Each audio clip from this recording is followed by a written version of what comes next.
Boa tarde, pessoal.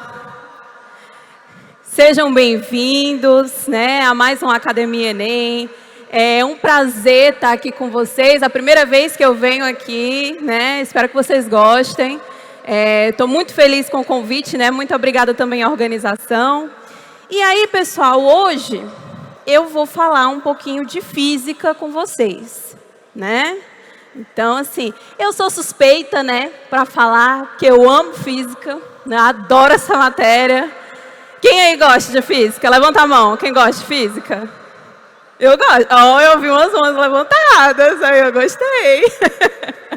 Pois é, gente? Então, hoje a gente vai falar um pouquinho, sobre alguns conceitos básicos do movimento na física, que é o que a gente entende como a cinemática, Quando a gente vai falar de cinemática, a primeira parte, mais importante, é a gente definir bonitinho os nossos conceitos. Um dos conceitos principais é o conceito de referencial. Ou seja, o referencial, ele fala para a gente sobre a posição de um móvel, Então, assim, muitas vezes, a gente tem ali um movimento acontecendo, mas esse movimento, para eu dizer como ele está acontecendo, eu preciso dizer do ponto de vista de quem? Do ponto de vista de alguém. Esse do ponto de vista de alguém é o nosso referencial, certo? Quando a questão não fala, quando a gente não tem essa explicação de quem está vendo, aí a gente diz, poxa, então está preso ao planeta Terra. Então, vou dizer que o chão, a Terra, é o nosso referencial. Um exemplo disso é quando a gente está dentro de um carro, Quando a gente está dentro do carro, a gente vê a paisagem se movendo pela janela do carro. Mas, quando a gente está na rua, a gente vê o carro se movendo. Claro que a gente sabe que quem está com o motor ligado, quem está fazendo essa força, tudo isso, é o carro. Mas o ponto de vista vai mudar nos dois casos, Então, nosso primeiro conceito, referencial ou ponto de vista. E aí a gente consegue definir o nosso movimento, certo? Gente, o movimento é toda vida que a posição está variando com o tempo. Então, vocês estão vendo que eu estou indo em zigue-zague aqui pelo palco, que eu não consigo ficar parada quando eu estou falando. Isso é um movimento em relação ao chão. Quem está entrando também está em movimento em relação ao chão. Os carros que estão passando ali fora estão em movimento em relação ao chão. Olha só, eu estou falando do ponto de vista para vocês. Aí eu pergunto para vocês, Quando a gente está sentado aí na cadeira, como vocês estão? Olhando para o sol ele está se movendo no céu, Do nosso ponto de vista. Ele parece não estar parado em relação a nós. Vocês acham, levanta a mão, quem acha que quem está sentado na cadeira está parado em relação ao sol? Está parado? Quem acha que a gente está em movimento em relação ao sol? Isso aí, isso é o ponto de vista, Quando tem alguma coisa se movendo, aquela coisa não está parada para mim e nem eu estou parada para ela, Então, aqui, se um corpo A está em movimento em relação a outro B, este também estará em movimento em relação ao A, certo? E aí a gente pode falar sobre trajetória. Trajetória, pessoal, é o seguinte. Quem lembra aí, tem uma história, né, conto de fadas, muito conhecido, que é do João e Maria. João e Maria deixaram migalhas de pão no caminho deles, não foi? As migalhas de pão eram eles marcando a sua trajetória, ou seja, o caminho que eles andaram. Então, se eu estiver fazendo um zigue-zague, a minha trajetória é o meu zigue-zague. Se eu estiver indo reto, então a minha trajetória é uma reta. Se eu estiver girando, aí a minha trajetória é um círculo. E tudo isso em relação a um ponto de vista. Eu vou ficar falando disso a aula quase toda. O ponto de vista é sempre essencial para a gente entender esse conceito, né? E aí, olha só, agora uma brincadeira com esse ponto de vista, né? Vocês estão vendo que nessa figura, a gente tem aqui um avião com uma hélice, né? Daquelas hélices, daqueles aviões que a gente via no desenho animado, né? E aí, pessoal, essa hélice, o piloto do avião está vendo ela rodando. E a hélice está lá rodando, né? Mas quem está no chão não vê ela fazendo isso aqui. Né? Vamos dizer que a gente tivesse um binóculo, né, para enxergar essa hélice bem bonitinho, o avião lá no céu. O que a gente ia ver ela fazendo? A gente ia enxergar esse movimento aqui. Né? Então, parece, né, uma espiral de caderno, né? Que é o que a gente chama de uma trajetória helicoidal. Tá? Essa espiral de caderno é justamente esse movimento. Então, olha só, os dois pontos de vista. O ponto de vista do piloto é a de cima, então é um círculo. E o ponto de vista do observador do solo, que é uma espiral. Certo?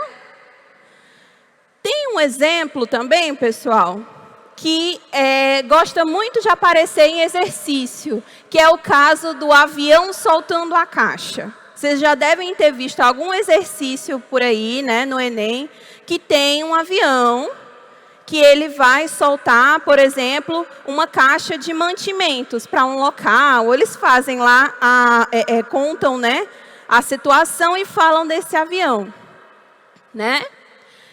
E aí é onde entra também a nossa parte de lançamentos, não é?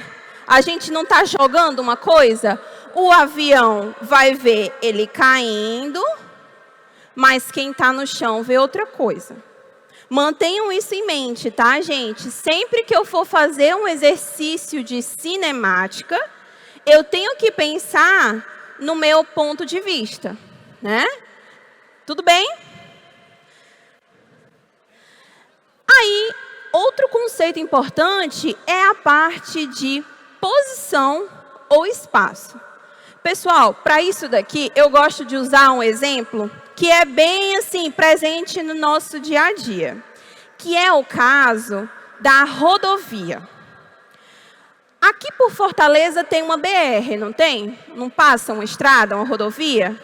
E eu não sei se vocês já prestaram atenção que toda vida aqui no noticiário vai passar alguma coisa sobre uma rodovia, por exemplo, uma BR ou uma CE, alguma estrada dessas, eles falam assim: a rodovia perto do quilômetro 20, por exemplo. Né? A gente sempre escuta a BR, sei lá, 116, no quilômetro 20, no quilômetro 30. Por que eles fazem isso? Porque a gente tem uma estrada imensa, né? A BR, ela cruza o Brasil inteiro. A CE, que é outra rodovia, cruza o estado inteiro. Então, a gente precisa dizer, poxa, mas em que altura daquela rodovia está acontecendo isso aqui, né, que foi noticiado, né, que aconteceu, por exemplo, que está cruzando uma outra rodovia, que está cruzando uma cidade, qual é a altura? Qual é a posição? Certo?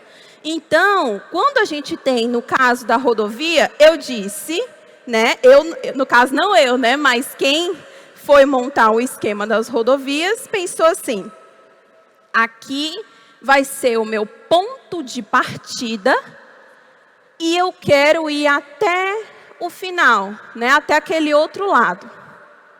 Então, a partir do meu ponto de partida, eu conto os quilômetros caminhados. Tudo bem? Então, né, se eu disser, por exemplo, que o meu ponto de partida é o início, é esse ponto aqui que eu estou, cada número de passos que eu der, certo? Vai ter uma distância em relação àquele ponto de partida. Cada quilômetro que eu ando na rodovia, eu tenho uma distância do meu ponto de partida. E isso é o que a gente chama de posição escalar na física, tá? Então, é eu dizer assim, opa, esse pedacinho aqui, né, esse trecho é representado por um número, que pode ser o 0, e aí a gente está dizendo, ponto de partida é onde está começando a questão, ou então, como no que eu falei, pode ter um outro número, né? Pode ter um 20, pode ter um 30, pode ter um 10, um 5, qualquer número que a gente pensar. Tudo bem? Então, definimos referencial, definimos trajetória, movimento e posição, certo? Toda questão de cinemática, todo problema de cinemática, a gente precisa começar definindo duas coisas. Ponto de partida e ponto de vista. Tá, gente? Dois pontos principais, o ponto de partida e o ponto de vista. Tranquilo? E aí, uma vez que eu sei o meu ponto de partida, eu descubro o deslocamento. O deslocamento é a distância que eu estou de lá onde eu comecei. Né? Eu comecei de um ponto de partida e aí eu vim até aqui, até a beira do outro lado, né? Então, a distância que eu tenho daquele ponto ali onde eu comecei até aqui foi o meu deslocamento, certo? É importante, pessoal, aqui quando a gente fala de deslocamento escalar de uma partícula, tá? A gente está falando da distância em relação à origem. Tudo bem? A gente tem que tomar cuidado só em pensar qual é o ponto em relação à origem, a distância em relação à origem, tá? Porque às vezes a gente pode ir até uma ponta e voltar, né? Voltei um pouquinho. O que eu voltei é o meu ponto final, né? É o meu destino, né? E essa volta, né? Ela vai ter uma distância da minha origem, tá? Então, a gente tem que tomar cuidado. Eu vou contar o caminho todo ou eu só vou contar o caminho em relação à origem? Tudo bem? Muita atenção nesse ponto, certo? Aí, olha só. Espaço percorrido e distância percorrida, né? Então, aqui, o que eu estava falando para vocês, né, pessoal? Olha só, a gente tem aqui a árvore A e a árvore B, né? O que acontece? A gente tem uma distância, uma diferença, como eu disse para vocês, entre o caminho e o deslocamento, tá? O deslocamento é uma reta entre o ponto A e o ponto B. A distância percorrida é toda a linha que está sendo pontilhada aqui. Toda a linha pontilhada é a distância percorrida, a distância completa. Mas o deslocamento vai ser essa distância do A para o B. Por que isso é importante, tá, pessoal? Vai ter momentos em que algumas questões eu vou ter que pensar no quanto eu andei. E vai ter momentos que eu vou ter que pensar na distância de um ponto para o outro. Certo? Vou dar um exemplo, tá? Todo dia a gente sai de casa de manhã, vai para a escola, por exemplo, ou vai em outro lugar, no supermercado, vai, não sei, na praça, em algum lugar. E aí, no fim do dia, a gente volta para casa, né? Então, olha só, eu fiz um movimento de ir e voltar, né? Fui e voltei. O meu deslocamento, no começo do dia e no fim do dia, eu voltei para o mesmo canto, não foi, gente? Olha só, no fim das contas eu voltei para o mesmo canto. Mas nesse exemplo que eu estou dando, a distância percorrida, ela importa. Porque o caminho que eu fiz por toda a cidade, por onde eu fui, a distância para a escola, a distância para o supermercado, a distância para a praça, se eu tiver, por exemplo, de carro, de moto, de ônibus, como for que eu estiver indo, eu vou estar, né, caminhando. Então, eu vou cansar, eu vou suar, ou então eu vou gastar combustível, ou eu vou gastar com a passagem, alguma coisa assim. Né? Então, essa distância importa. Então, melhor olhar para a distância. Mas se eu estiver pensando assim, meu Deus, eu joguei sem querer, estava brincando de bola e a bola caiu no quintal do vizinho. Né? E agora? Nesse caso, o que vai importar é o ponto final. E não o caminho que ela fez. Né? E não se o vento levou ela para um lado e voltou e não sei o quê. Não importa. O que importa é onde ela está no final das contas. Tudo bem?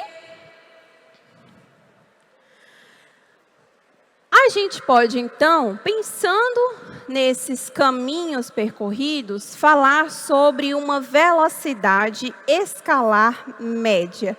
Pessoal, isso aqui é muito, muito, muito importante. Por quê? Velocidade é o tanto de tempo, a distância que eu estou percorrendo em um certo tempo. Então, se eu digo para vocês que eu consigo correr 3 metros em 1 segundo, vocês acreditam? Que eu consigo correr 3 metros em 1 segundo? Vocês acreditam? Acreditam? Não? Tudo bem. Não, 3 metros nem é muito, né, gente? 3 metros eu acho que deve ser o tamanho aqui desse palco, mas eu não sei se eu acredito também que eu consigo, não. Mas 10 metros em 1 segundo é muita coisa. Né? 10 metros é muita coisa. Seria a distância, acho que até o meio aqui da quadra. Né? Olha só o que eu estou falando. Eu estou falando de correr contando o tempo. Né? Isso é velocidade. É correr contando o meu tempo. Se eu estiver a pé, vai ser menos do que se eu estiver com o carro, com a moto, com o ônibus, alguma coisa assim, né? Vai ser diferente. Então, olha só. Isso aqui vai ser também muito importante quando a gente fala de distâncias percorridas. Essas distâncias, elas foram percorridas em quanto tempo? Elas foram percorridas, né? Quanto foi que eu andei? Isso aí é o número dado pela minha velocidade. E a gente tem 3 unidades principais. Olha só, a fórmula da velocidade A velocidade média é o deslocamento pelo intervalo de tempo. Olha só, eu falei deslocamento, tá? Atenção a deslocamento e distância percorrida. Muito cuidado. Num certo tempo. Então, eu preciso de uma unidade. Nunca vamos esquecer da unidade, tá, pessoal? Não podemos esquecer dessa bendita unidade, desse negócio aqui.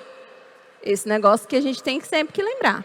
E olha só, todas essas unidades, elas têm metros ou centímetro ou quilômetro, que é uma distância, e eu tenho segundo ou hora, que é uma medida de tempo.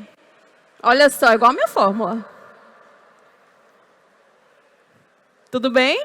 Então, a gente tem que a unidade, ela me ajuda a lembrar da fórmula.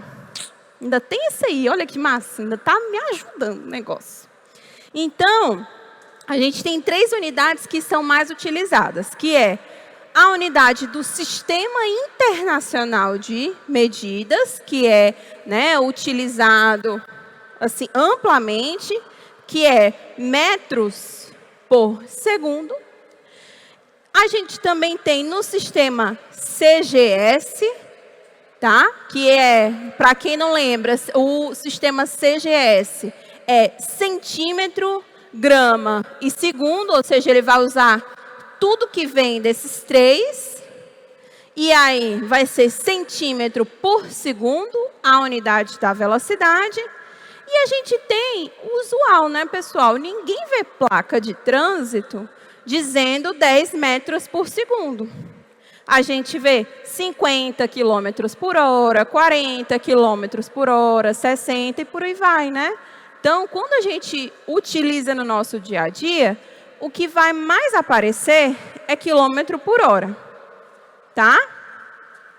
E aí, que tem que ter muita atenção pelo seguinte, quando a gente tem essa mudança, né, eu uso de um jeito no sistema internacional e eu uso de outro jeito no usual, a gente vai ter que ter transformação nas unidades, certo? Que é o caso aqui da conversão, certo? Quando eu quero passar de metro por segundo para quilômetro por hora, a dica é multiplicar por 3,6. 3,6, né? A gente vai estar multiplicando. A volta é o inverso. Se para ir eu multipliquei, na volta eu vou dividir, tá? Então, se eu estou, por exemplo, se eu digo para vocês que a velocidade é 60 quilômetros por hora, então eu vou dividir os 60 para eu chegar nesse número em metros por segundo. Ok? Então, isso aqui é a nossa conversão rapidamente, né? Eu multiplico para ir para o maior, porque o quilômetro é maior do que o metro, quilômetro por hora, né? Eu multiplico para ir para o caminho maior e eu divido para vir para o menor. Multiplica para o maior, divide para o menor. Tudo bem? Além da velocidade, a gente tem a aceleração. Pessoal, a aceleração, ela é um conceito, às vezes, um pouco difícil de a gente medir, né? De eu fazer lá, colocar uma maquininha ali para dizer, a sua aceleração foi essa. Geralmente, o que a gente percebe é quando a velocidade está mudando, certo? A velocidade, eu falei para vocês que era distância pelo tempo. Aqui vai ser a mudança da velocidade no tempo. Porque nem sempre a minha velocidade vai ficar igual o caminho todo. né? Às vezes eu começo com uma velocidade, aí eu freio para parar em um semáforo, ou eu acelero para atravessar, para passar mais rápido por uma rua, né? A gente sempre está mudando essas coisas. Quando você vai fazer uma curva, você precisa frear um pouquinho, né? Então a gente tem essas diferenças no número que representa a nossa velocidade. Então, essa diferença, ela vai ser representada pela nossa aceleração. Olha só, tá? A aceleração, a gente escreve, então, a fórmula dela como uma variação da velocidade no tempo. Isso aqui é a minha aceleração média. Então, mexeu na velocidade, tem que ter aceleração. Tranquilo? E aí a gente também tem, né, as mais utilizadas para aceleração, né, as unidades mais utilizadas são metro por segundo ao quadrado, no Sistema Internacional de Medidas, e no CGS a gente tem centímetros por segundo ao quadrado. Olha só, nesse caso aqui, tá, é muito importante não esquecer de elevar ao quadrado aqui, tá, gente? Tem que elevar ao quadrado. Se eu não elevar ao quadrado o segundo, eu vou estar dando unidade de velocidade, tá? Então, importante aí ter muita atenção nesse ponto. Então, olha só, aqui o exemplo, né? A gente tem aqui, imagine que um carro tem a sua velocidade aumentada de 20 metros por segundo para 25 metros em 10 segundos. Então, eu pisei no acelerador. Eu pisei no acelerador, queria que esse carro fosse mais rápido. Estava achando que ele estava indo muito devagar. Né? Então, aí entra a nossa aceleração, né, pessoal? Então, olha só. A gente tem aqui que a minha velocidade inicial, aliás, a minha velocidade inicial era 20 aqui, ó. Né? Eu tinha uma velocidade de 20 e eu fui até o 25. Eu acelerei até a minha velocidade ficar 25. Então, o que eu preciso para saber o valor da minha aceleração? Eu pego a velocidade final, subtraio da inicial e divido pelo tempo que levou. Tá? E aí a gente consegue obter o valor da nossa aceleração. Então, 25 menos 20 vai dar 5, dividido por 10, 0,5 metros por segundo ao quadrado. Tá? Se eu tivesse, eu tô indo do 20 para o 25, então eu estou pisando no acelerador. Tô indo mais rápido, né? Agora, se eu estivesse fazendo o caminho ao contrário, né, se eu estivesse pisando no freio, tá? A aceleração, ela ia estar ao contrário também. Ela ia estar deixando o meu carro mais lento. Tudo bem? Olha só, a gente está dizendo aqui, pessoal, quando eu falo que a aceleração é meio metro por segundo ao quadrado, eu estou dizendo que a cada 1 segundo, tá? A minha aceleração aumenta, a minha velocidade aumenta meio metro por segundo. Então, olha só, eu saí do 20 para o 25 em 10 segundos. Então, comecei com 20. 1 segundo depois, eu era 20,5. 2 segundos, 20,5 mais 0,5, que é 21. Certo? 2 segundos depois. Aí, no terceiro segundo, eu ando mais 0,5 metros por segundo. Eu aumento a velocidade, mais meio metro por segundo. Né? Então, ó, já ficou 21,5. E por aí vai, a gente vai aumentando cada vez mais a nossa aceleração. Todo mundo vê, né, nos ponteiros a velocidade, que ela não aumenta de uma vez. Ela não muda, por exemplo, de 50 para 60 km por hora instantaneamente. Ele vai aumentando. Então, tem que passar por todas as velocidades até chegar lá. Alguns fazem isso mais rápido, alguns fazem isso mais devagar, tá? Mas a gente sempre tem que passar por esse intermédio aí. Tipos de movimento. Então, olha só, descrevemos o que era o movimento, falamos de alguns conceitos principais e agora a gente vai discutir quais são esses tipos de movimento. A gente pode descrever esse movimento em mais de uma forma. Uma delas é descrever quanto à trajetória. Então, eu quero explicar aquele movimento que está acontecendo e o que eu uso para explicar o movimento é dizer se ele está indo retilíneo ou curvilíneo.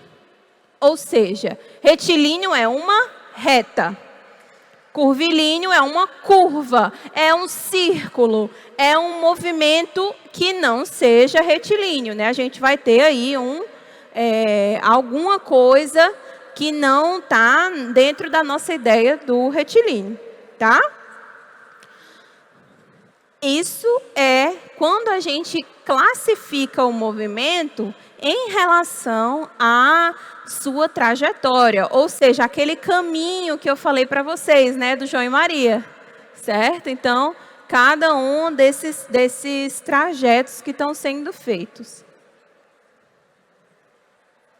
A gente também pode explicar em relação ao sentido. Vocês lembram que a gente definiu ponto de vista e o ponto de partida? A gente falou do ponto de vista, a gente falou do ponto de partida, duas coisas, né? Então, o que a gente pode explicar em relação a isso? Quando a gente fala do movimento em relação ao sentido, eu preciso pensar no ponto de partida e no ponto de vista. O sentido progressivo quer dizer que eu estou saindo de perto do ponto de partida e me afastando cada vez mais dele. Aqui, a gente tem, né, esse carro aqui, esse carro antigo, né? Ele está fazendo esse movimento, saindo do quilômetro 10 para o 20, para o 30. Ele está se afastando da origem. Então, é um movimento progressivo. A velocidade ela vai ser maior do que zero, movimento progressivo. E quando a gente fala de um movimento regressivo ou retrógrado, quer dizer que eu estou indo para trás. Mas será que eu estou realmente dando ré? Eu preciso só estar dando ré? Às vezes não. Às vezes eu estar indo para trás significa que, na verdade, eu estou indo do maior para o menor. Então, do menor para o maior, progressivo. Do maior para o menor, regressivo. Tudo bem? Então, movimento pode ser em relação à trajetória, retilíneo ou curvilíneo, em relação ao sentido progressivo ou regressivo ou retrógrado, né? Tanto faz como vocês quiserem chamar, pode aparecer dos dois jeitos. E aí, a gente também pode falar em relação à variação de velocidade, né?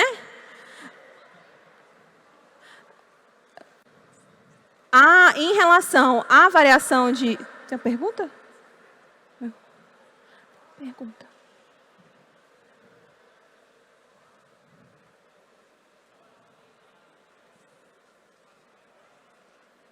Só um minutinho.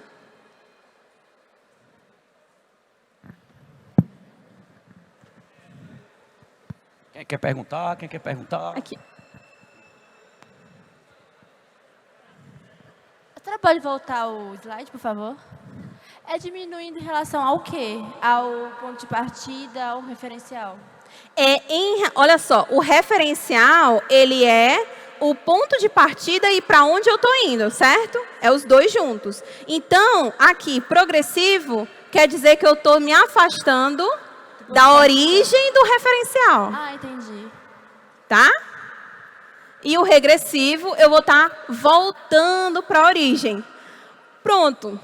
Aqui, no progressivo, eu estou saindo de casa e indo para a escola. No regressivo, eu estou saindo da escola e voltando para casa. Se a gente considerar que, por exemplo, a nossa casa é o ponto de partida do movimento.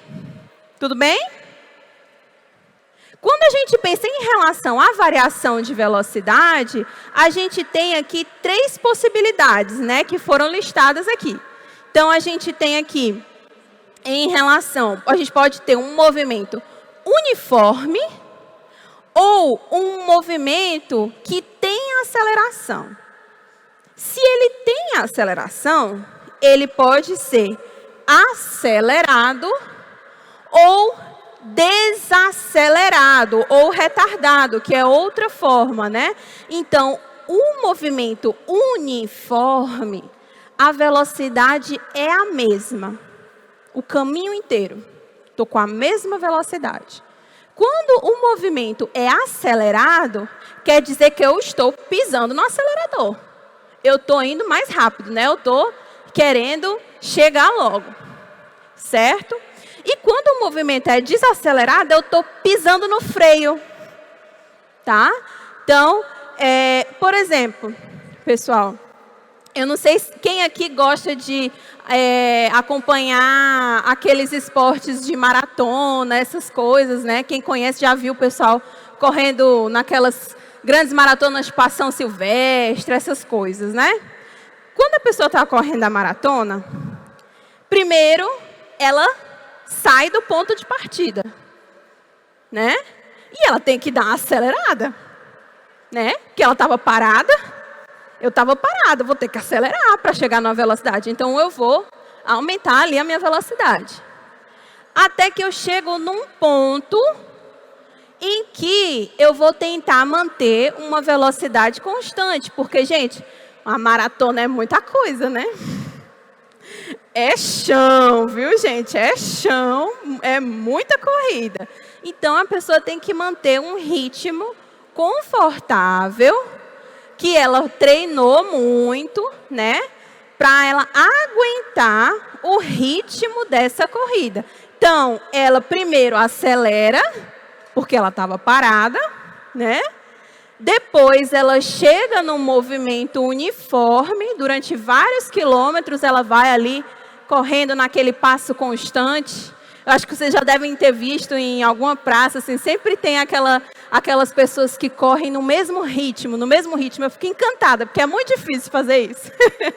É muito difícil manter o mesmo passo na corrida por muito tempo, né? E aí, quando a gente está chegando perto da linha de chegada, acontecem 2 coisas. Quando eu estou perto da linha de chegada, eu dou gás, entendeu? Para ir o mais rápido possível, chegar logo no final da maratona. E quando passa por ela, aí, né, eu desacelero até parar. Olha só, gente, o mesmo movimento teve vários momentos. Teve o momento uniforme, o acelerado e o desacelerado. Então, é isso que a gente tem que prestar atenção. Vai ter problemas em que, se eu começar com velocidade 0 no meu problema, gente, para eu chegar em outro ponto, eu vou ter que acelerar. Porque se a minha velocidade está 0, eu preciso mudar a velocidade. Ou a velocidade vai para frente, ou a velocidade vai para trás. Vai ter um sentido aí que pode ser que troque, mas eu preciso acelerar o carro. Senão ele não sai do canto. Né? Eu preciso acelerar, às vezes, a caminhada também, tá? E aí, a gente tem, né, quando já tem uma velocidade, que eu posso continuar com o mesmo tanto, a mesma passada também. Como a gente sabe que o movimento uniforme ele tem velocidade constante, entra aqui aquela formulinha que eu falei para vocês da velocidade média. Né? A gente vai ter aqui que no caso do movimento uniforme, para eu ter uma velocidade constante, a gente vai ter aí uma velocidade média igual a ΔV sobre ΔT. Olha só, voltamos àquele babado que eu tinha falado no começo. Né? Então, o movimento uniforme, ele precisa utilizar a nossa ideia da velocidade média. E, para além disso, a gente ganha um negocinho chamado função horária. Certo? A função horária, pessoal, ela vai ser o quanto que eu ando em relação ao tempo, mas ela vai me explicar do ponto de partida e do ponto de chegada, certo? Então, o S0 aqui é o espaço inicial, a posição inicial. Isso pode ser a minha origem ou não, tá? Lembra que eu falei para vocês que às vezes eu posso começar do meio da rodovia e ir correndo até o final? Né? Não até o final, né? Que a rodovia é imensa. Mas ir até um outro ponto, né? Então, aqui a gente tem o ponto de partida do movimento e o S, que está do outro lado da igualdade, ele vai ser o destino, o ponto final. Então, a gente tem aqui que o meu ponto final, o meu espaço final, ele vai ser o meu espaço inicial somado ao produto entre a velocidade que eu estava e o tempo que eu levei para fazer esse caminho. Tá? Então, se eu disser para vocês que eu saí do quilômetro 20 para o quilômetro 40 da rodovia, eu tenho também como saber quanto tempo eu levei, se eu souber a velocidade. Se eu souber a velocidade, eu consigo saber o tempo. Ah, mas e se eu não souber a velocidade? Ah, mas aí você pode saber o tempo, e por aí vai. Né? Então, a gente pode ir brincando aí com essas grandezas, né? Com essa velocidade, esse tempo e a posição também. Tá, gente? Então, função horária quer dizer que se relaciona com o tempo. Tá? Movimento uniformemente variado. Gente, quem vai ser constante aqui agora vai ser a minha aceleração. Tá? A minha aceleração agora ela vai ser constante. Ou seja, o tanto que a velocidade aumenta vai ser sempre o mesmo. Se eu disser para vocês que a minha velocidade está aumentando 1 metro por segundo a cada segundo, então quer dizer que no início eu vou ter uma velocidade e no final eu vou ter outra. Né? E aí vale a ideia da aceleração média que eu tinha falado para vocês antes. Né? A gente tem aqui a aceleração média como essa variação da velocidade em relação ao tempo. E a gente também tem a nossa função horária, de novo, olha aí, da velocidade, que é velocidade final igual a velocidade inicial somado do produto entre aceleração e tempo. Tá? Então, no movimento uniforme, a gente olhava para a função horária do espaço com velocidade constante. Agora, o movimento é acelerado. No movimento acelerado, a gente tem que considerar que a minha velocidade está mudando. tá? Pode ser que essa velocidade inicial fosse 0 no início, né? Ou então, pode ser que eu já tivesse uma certa velocidade. Ou então, a minha velocidade final é que foi 0, porque eu freiei o carro, tive que parar. Tá? Então, a gente tem essas possibilidades aí. E, além disso, o movimento uniformemente variado, ele tem mais 2 equações importantes. Eu mostrei aqui para vocês a função horária da velocidade, mas a gente também tem uma função horária do espaço no movimento uniformemente variado. Tá? Então, a gente tem aqui o espaço final, vai ser igual ao espaço inicial mais a velocidade inicial vezes o tempo somado do produto aceleração vezes o tempo ao quadrado dividido por 2. Essa aí é um pouquinho maior, né, gente?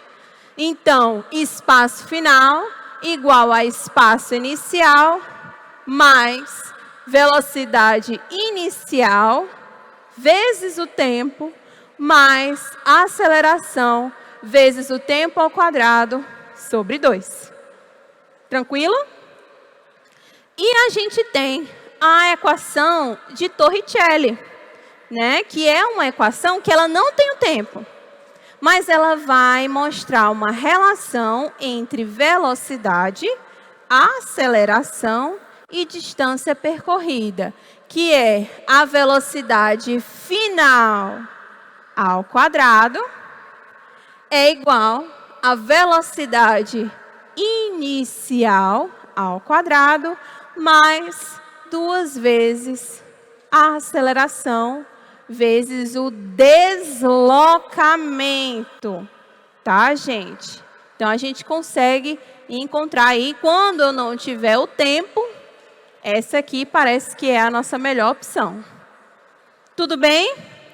Então, a gente tem aí função horária no movimento uniforme e a gente tem as 2 funções horárias do movimento uniformemente variado, em relação à aceleração e em relação ao espaço e também a equação de Torricelli. Tá? Agora eu queria falar um pouquinho para vocês sobre leitura de gráficos. Porque é o seguinte, pessoal, muitas vezes a cinemática ela vai aparecer para a gente no Enem com gráficos. A gente vai precisar interpretá-los, né? Então, a gente tem que perceber que nós temos 2 grandezas nos eixos que a gente está trabalhando. Então, eu tenho um eixo vertical representado por uma grandeza Y e eu tenho o meu eixo horizontal representado pela minha grandeza X, né? No gráfico dos exercícios, a gente tem que essa grandeza X ou essa grandeza Y, elas podem ser várias coisas. Temos que observar quem elas são, tá? E aí, vamos perceber, aqui a gente vai observar o comportamento desses gráficos. Tem algumas coisinhas que a gente consegue perceber a carinha do gráfico. Ah, esse gráfico aqui, eu olhei para o eixo, eu vi que no eixo X e no eixo Y tinha isso daqui e isso daqui. E aí eu vou agora olhar para a carinha dele, né? Vou ver se ele é reto, se ele é curvo, se ele está aumentando, se ele está diminuindo, se a curva está mais para cima, se a curva está mais para baixo. Como é que está acontecendo isso? Né? Então, a gente vai observar com cuidado esse movimento do nosso gráfico. E aí a gente tem que essa inclinação, ela vai indicar uma variação, né? Quando a gente olha para a inclinação, a gente tá indicando, certo? O quanto muda o Y. Olha só. Aqui nesse primeiro, gente, a gente vê uma reta. Se eu tiver essa reta mais para cima, a gente tem que o Y está crescendo rápido. ele está querendo ir para cima mais rápido. O Y está aqui, né? Esse eixo aqui. Se a gente tem ela mais para cima, eu quero subir mais rápido. Se ela estiver mais para baixo, ele sobe mais devagar, o valor. Mas uma reta indica que está variando de forma uniforme. Quando a gente olha para uma curva, aí a gente pode ter duas situações possíveis, que é o caso de a curva se esticar para cima, né? Então, olha só, aqui ela estava um pouco menos, mas aí ó, ela vai subindo e se inclinando mais para cima. Então, quer dizer que eu quero variar cada vez mais rápido. Eu quero subir mais rápido o valor desse Y. Tá? Então, essa variação cada vez mais rápida vai ser indicada por uma inclinação mais vertical, mais para cima. Essa curva, ela vai se fechar mais para cima. Quando a variação é cada vez mais lenta, vai acontecer ao contrário. Ela vai começar a cair mais, a ficar, né, a curvar mais para baixo. Tá? Então, a gente tem que, em relação à inclinação, a gente verifica essas três possibilidades, né? Aí tem outro ponto, que é verificar também a mudança em relação a um valor absoluto. Então, o tamanho, o número que está ali no meu eixo. Lembrando que os eixos, eles têm números positivos e negativos. O valor absoluto é o módulo, né? É em relação ao módulo, tá? Então, olha só. Se a gente tem aqui que essa reta está se afastando, né? Olha só.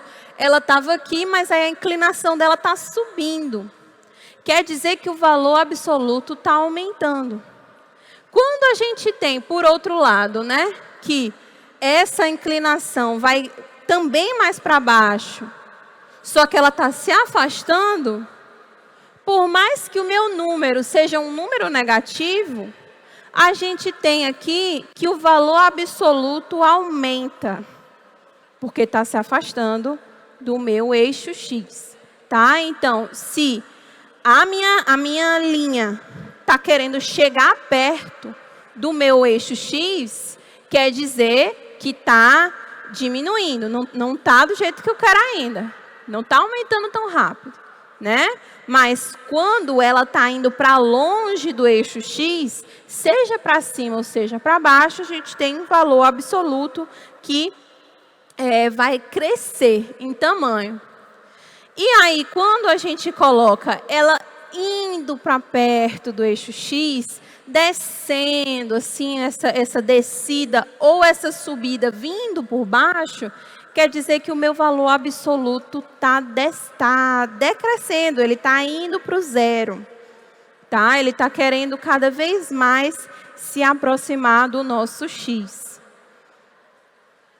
E aí a gente tem também, pessoal, uma grande importância em relação à área do gráfico. Entre esse gráfico, que é essa linha, essa reta, e o eixo horizontal. Tá? Essa área, ela vai me fornecer o produto entre X e Y no pedaço que eu calculei. Tá? Isso pode ser importante ou não. Tá? Tem que ver na questão. Se eu tiver velocidade no Y, por exemplo, e o tempo no X, velocidade vezes tempo é uma coisa que me interessa. É uma distância, né? Porque eu sei lá o que significa a velocidade, que é o deslocamento pelo tempo. Tá? Então, nesse caso aqui, dependendo da questão, a área embaixo da curva ou da reta, ou do gráfico, né, de uma forma geral, ela vai ser importante, né, para o nosso problema que está sendo trabalhado. E agora, pessoal, exercícios. Tá? Vamos para alguns exercícios. Os exercícios eles estão na apostila de vocês também, tá? Aí a gente tem o primeiro exercício que ele está fora de ordem, tá, pessoal? Os exercícios que eu coloquei aqui no slide, o 1 é o 1 de vocês, mas eu acho que o 2 é outro. Então, só para vocês prestarem um pouquinho de atenção. O exercício 1, ele diz o seguinte: o sinal sonoro oriundo da queda de um grande barco de gelo, de um grande bloco de gelo de uma geleira, é detectado por 2 dispositivos situados em um barco, sendo que o detetor A está imerso em água e o B na proa da embarcação. Sabe-se que a velocidade do som na água é 1.540 metros por segundo e no ar é 340 metros por segundo. Então, olha só, gente. Caiu a geleira aqui, né? Buf, caiu. E eu ouvi esse som de 2 sensores. O sensor que está na proa e o sensor que está aqui dentro d'água. Muito importante, né, gente? Ter os 2 sensores. Vocês viram que as velocidades são diferentes? Né? Quem que vocês acham que vai identificar o som primeiro? O detetor que está na água ou que está no ar? Quem acha que é o que está na água, levanta a mão. Algumas pessoas. Quem acha que é o que está no ar? Levanta a mão. Um pouquinho menos, né? Vamos perceber isso agora, né? Com o que está mudando. Aí ele continua, né, o enunciado. Os gráficos indicam em tempo real o sinal sonoro detectado pelos 2 dispositivos, os quais foram ligados simultaneamente em um instante anterior à queda do bloco de gelo. Ao comparar pontos correspondentes desse sinal em cada dispositivo, é possível obter informações sobre a onda sonora. Olha só, gente. A gente tem aqui o sinal no A, que é o que está dentro d'água, e o sinal no B, que é o que está no ar. Certo? Se vocês... Aí, vamos lá, né? Falamos de interpretação de gráfico. A gente vai ter que olhar para o gráfico agora. Né? E aí a pergunta é, a distância L em metros entre o barco e a geleira é mais próxima de tcharará. Né? Um valor aí que a gente vai ter que descobrir. E aí já a gente descobre, né? Aliás, por aqui a gente já consegue perceber quem chegou primeiro. Foi na água ou foi no ar? Pelo gráfico a gente já consegue ver. Como assim? Olha só, quem é que está no eixo X aqui é o tempo. O tempo está no nosso eixo X. E a intensidade do sinal vai estar ali no eixo Y, né? Aqui a gente tem a intensidade, tem essa mudança aqui. E nós temos que esse sinal ele é observado depois de um certo tempo. E a gente também tem aqui esse mesmo fenômeno no caso de quem está no ar. Se vocês olharem para os números que estão aqui embaixo, eles não são iguais. Tá? E aí eu vou segurar aí um pouquinho mais essa tensão para a gente fazer isso ao longo do desenvolvimento do exercício.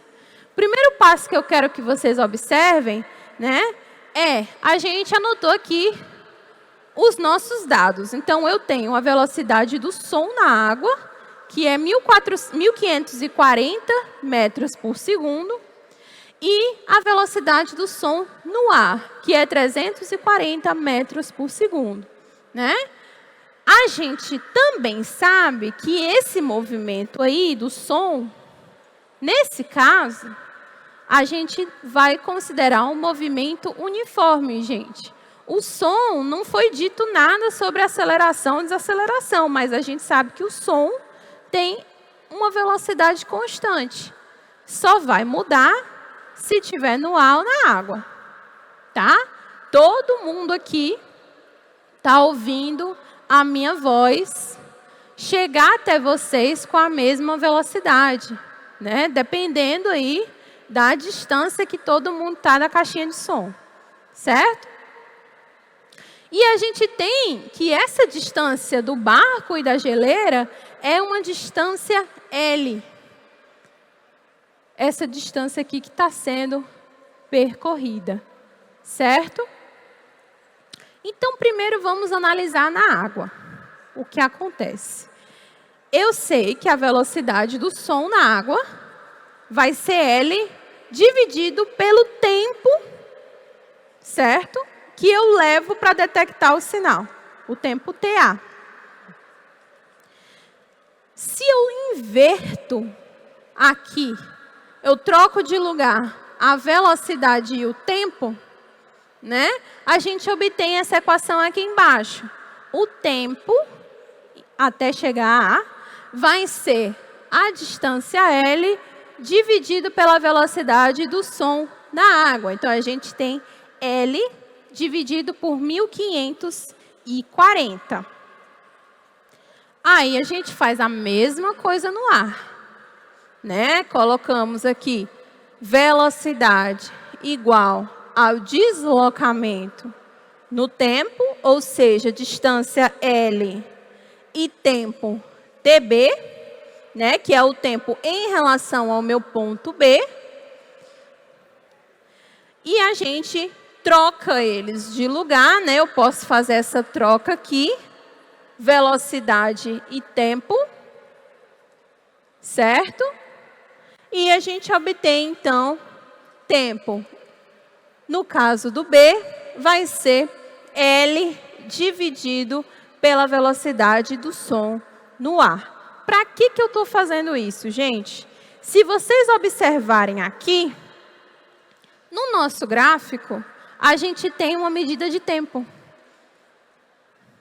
Então, eu preciso colocar o que estava antes em relação ao tempo, porque a informação que eu tenho é uma informação de tempo. Gente, quem me conta a equação que eu preciso usar é a questão. Ela vai me falar qual é a equação e qual é o jeito que eu vou fazer quando ela me dá a informação que ela tem. Se ela me deu tempo, eu faço todo mundo me entregar o tempo. Beleza, vou substituir o tempo. Se ela me falasse a velocidade, eu ia fazer de um jeito um pouquinho diferente. Se ela falasse só a velocidade e não falasse tempo. Se falasse da distância, eu ia ter que botar todo mundo para me entregar a distância. Tá? Então, o guia de vocês para usar cada equação vai ser no enunciado qual é a grandeza que está sendo apontada. Tá? Então, aqui no gráfico, a gente tem a resposta de quem chegou primeiro, pessoal. Olha só, no gráfico A, eu peguei aqui esse sinal principal, né, que era o do meio, que está marcado de vermelho aqui, que é o tempo 220 segundos. Ele começou o cronômetro lá atrás, mas ele marcou ali um tempo 220 segundos. E aí, no caso B, que é o caso do sensor no ar, olha aí, né? A gente tem que esse tempo foi 232. Quem chegou primeiro foi na água. Então, parabéns aí para quem disse na água, é isso mesmo. Uma velocidade maior diz que eu chego primeiro. Tá? Eu chego mais rápido. Então, o que eu vou fazer, né? Eu tenho aí uma comparação entre o tempo no A e o tempo no B. Coloquei ali os meus números, né? Segurei esses pontinhos aí e agora eu vou comparar eles para eu encontrar aquela distância L que eu estou procurando, né? E aí, pessoal, olha só, a variação entre os dois, eu posso escrever como TB menos TA igual a 232, que é o tempo TB, menos 220, que é o tempo TA, vai ser 12 segundos. Tá? 232 menos 220. Tranquilo, né? Tranquilo. Mamão com açúcar, né? Só alegria. E aí a gente tem aqui que esse tempo TB, eu vou substituir pelo valor que eu tinha encontrado, que é a distância L dividido por 340, menos o tempo TA que eu tinha encontrado, que é a distância L dividido por 1.540. Isso tudo vai ser igual a 12. Tenho subtração com denominadores diferentes. Então, agora, daqui para frente, é só matemática, né, gente? É só a conta. A física a gente já fez. Agora, a gente deixa a matemática por conta, né? Então, a gente tira MMC, né, aqui, e faço as multiplicações, certo? E obtemos, né, o resultado 5.236, certo? Tudo bem? Daqui para frente, né, só continha, pessoal. A física, né, já acompanhou a gente por todo o caminho, né? Aqui, o 12 que estava desse lado, ele passa dividindo, fica só o nosso L ali, tá? Item D, tá? Da primeira questão. Segunda questão, pessoal. Essa daqui, eu acho que não é a segunda questão de vocês. Confiram aí o número na apostila, tá? Tá diferente no... Deixa eu ver. Tá certo? É o mais próximo. Né? A gente quer o número mais próximo. Então, o D aqui, ó, 5.240. Aí a gente obteve 5.236. Ó, pessoal, confiram aí o exercício 2, se é o mesmo número da questão e o número que está na apostila de vocês, tá? No dia 14 de julho de 2015, a sonda espacial norte-americana New Horizons atingiu o ponto mais próximo que qualquer artefato humano esteve do planeta anão Plutão. Neste instante, a distância da sonda à Terra era de aproximadamente 5 bilhões de quilômetros. As primeiras imagens de Plutão não chegaram à Terra instantaneamente quando enviadas através de um sinal de rádio, pois a velocidade da luz é de 3 vezes 10 à oitava metros por segundo. Ai, gente, eu não sei se vocês lembram quando saiu essa imagem, mas eu fiquei emocionada. Ai, foi muito lindo, sabe? Muito lindo. No momento da máxima aproximação de Plutão, o valor mais próximo do tempo decorrido entre o envio de uma imagem pela antena transmissora da sonda e sua recepção na Terra é de tcharará. Olha só, gente, eu preciso prestar atenção na distância que a sonda estava e no sinal que ela me mandou. Então, a sonda estava lá, tirou a foto, né? Só que o sinal, ele demora um certo tempo para chegar aqui, porque a velocidade da luz, ela não é infinita, né? Ela leva um certo tempinho para chegar aqui o sinal, né? Então, a gente vai ter que fazer algo parecido com o anterior e olhar para o movimento uniforme do problema. Então, a gente tem aqui, primeiro passo, qual era a distância? A distância era 5 bilhões de quilômetros. 5 bilhões de quilômetros é 5 vezes 10 elevado a 9. Bilhão é 10 elevado a 9, né, quilômetros. Mas, se a minha velocidade está em metro por segundo, eu preciso transformar de quilômetro para metro, né? Então, a gente vai ter aí que eu vou multiplicar por 10 elevado a 3. Então, eu vou ter 5 vezes 10 elevado a 12. Multiplicando por 10 elevado a 3, né? A gente pega o 9 e soma mais 3, né? Então, 5 vezes 10 a 12 metros. A velocidade da luz foi dada no enunciado, que é 3 vezes 10 elevado a 8 metros por segundo, né? E agora, olha só, pessoal, que alegria, né?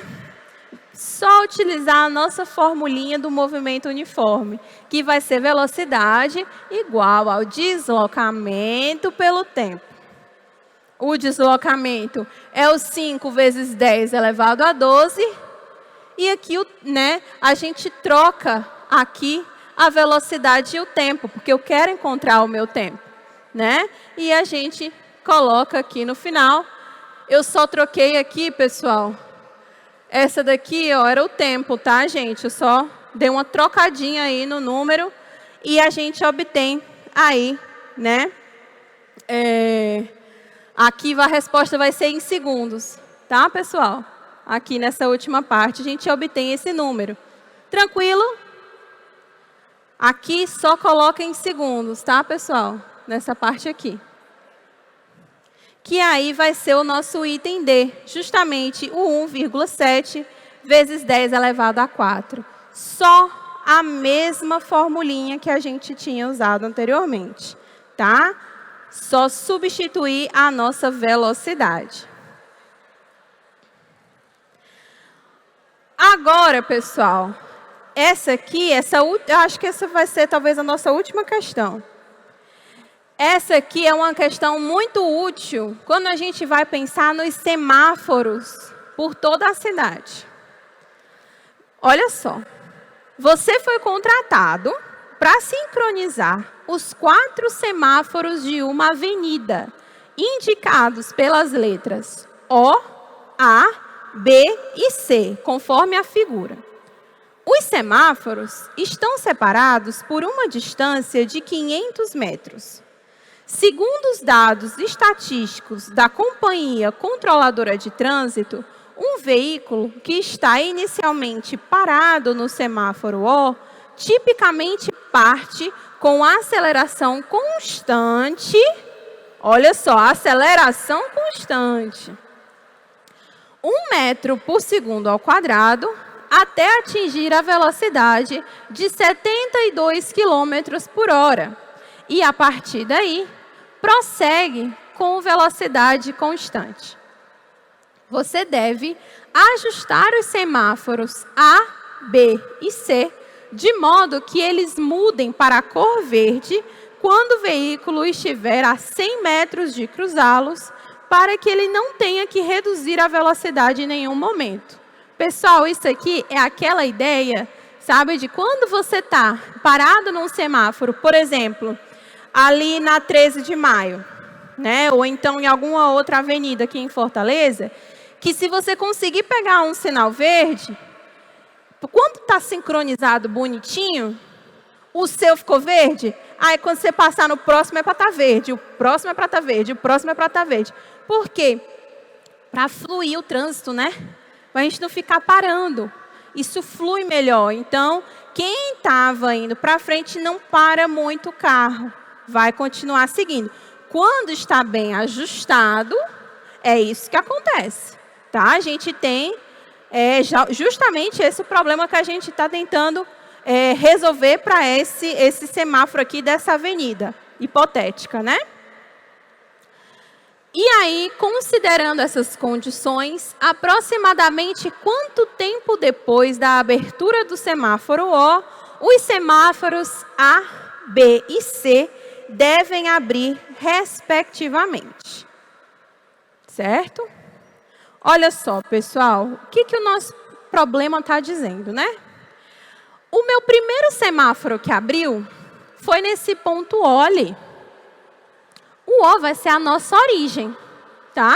Então, eu defini, primeiro passo da nossa questão, definir quem é a minha origem, vai ser o O, vai ser o ponto O. E aí eu consigo, né, dar continuidade de para quanto que está crescendo, o quanto que está mudando, né?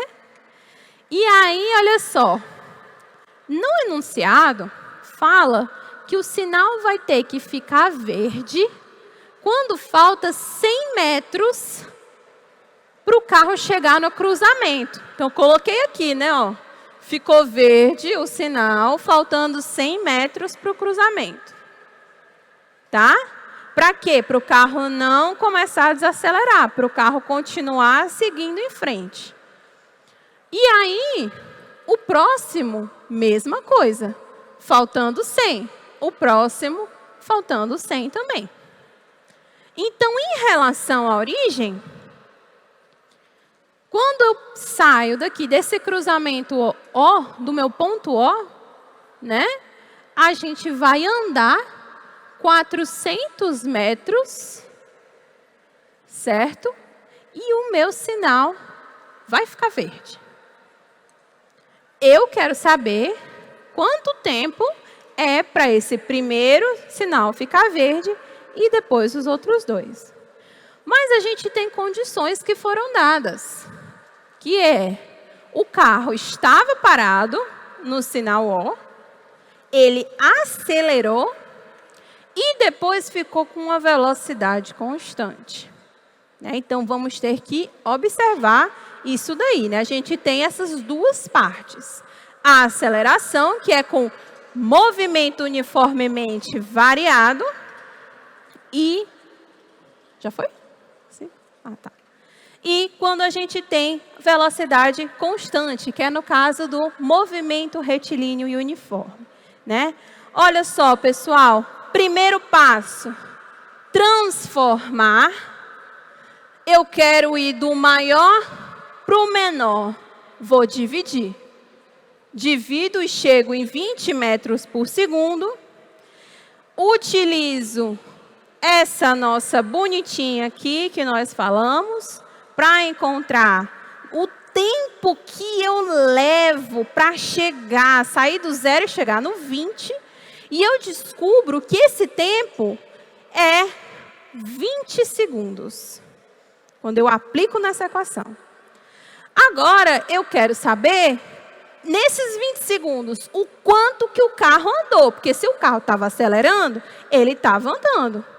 Então, eu aplico aí a equação, a função horária do espaço, né? Que é um pouquinho maior. Substituindo os valores, né? Eu vou ter que ir um pouquinho mais rapidinho. A gente descobre que eu consegui andar 200 metros. Mas beleza, gente, eu andei 200 metros, mas ainda faltam 200 metros, certo? Ainda falta mais um pedacinho para eu conseguir chegar no próximo cruzamento. A partir desse pedacinho, a velocidade é constante, porque eu cheguei na velocidade que eu queria, tá? Eu cheguei finalmente no 20 metros por segundo. E aí eu posso usar a minha velocidade constante. Que aí a gente percebe que para eu andar 200 metros até o próximo semáforo, até os 100 metros antes do semáforo, eu levo 10 segundos.